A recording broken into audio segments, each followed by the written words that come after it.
Hi, my name is Pat Claypatch. Welcome to Cooking with Mr. K. Today we're doing bear paw roast. There's different cuts of meat that can be used. Because we're cooking for a smaller group of people, we're using a English cut pot roast, 3 pounds. Whether it was 2 pounds or 4 pounds wouldn't make a big difference. The ingredients for this are very simple. Can be cooked in a crock pot like we're going to do today. And the reason is we have trees to plant, so we aren't going to be able to watch a Dutch oven all day because it's going to cook for 6 to 7 hours.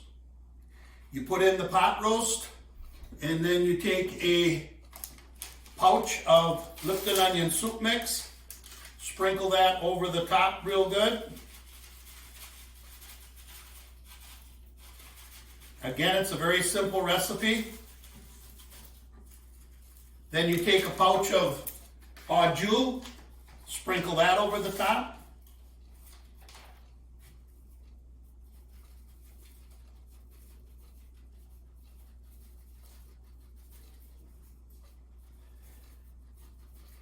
You take a pouch of ranch dressing. Because we do this, we use ranch dressing in a lot of recipes. We don't buy it in the pouches, we buy it in the container.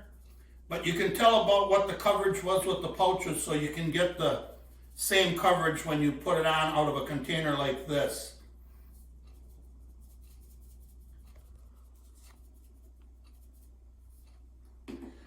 Then you add 5 pepperoncini.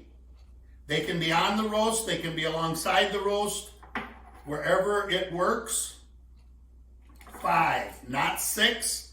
Not 4, but 5, and if you get a little juice, that's okay.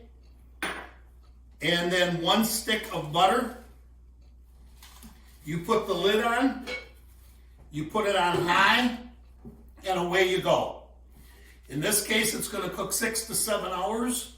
Then we're going to come back and we're going to remove any fat, shred it, and it'll be all set to eat. If we were doing this in our Dutch oven, we would have about 10 coals on the bottom and about 20 coals on the top.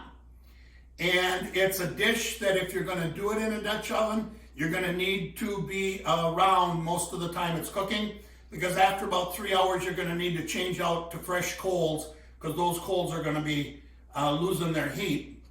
Everything else is the same. Anything you can cook in a Dutch oven, you can cook in an oven. Anything you can cook in an oven, virtually, you can cook in a Dutch oven. We also take this on high adventures.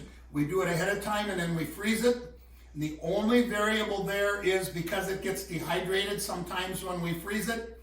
When we get to where we're going to eat it, we have another pouch of au jus and a pouch of gravy. We mix that up separate, each with a cup of water, and pour it over the top, heat it, and eat it. And that liquefies it some more so it isn't so dehydrated. Because we cooked a smaller English cut beef roast than what we normally do, we did not leave it on high the whole time. We left it on high for 3 hours and then we turned it down to low and let it simmer for about 4 more hours. The timing isn't exact on this, but what we did then once it was done is we pulled off all the fat before we started shredding the meat. And then we shredded it. And now you simply serve it on buns.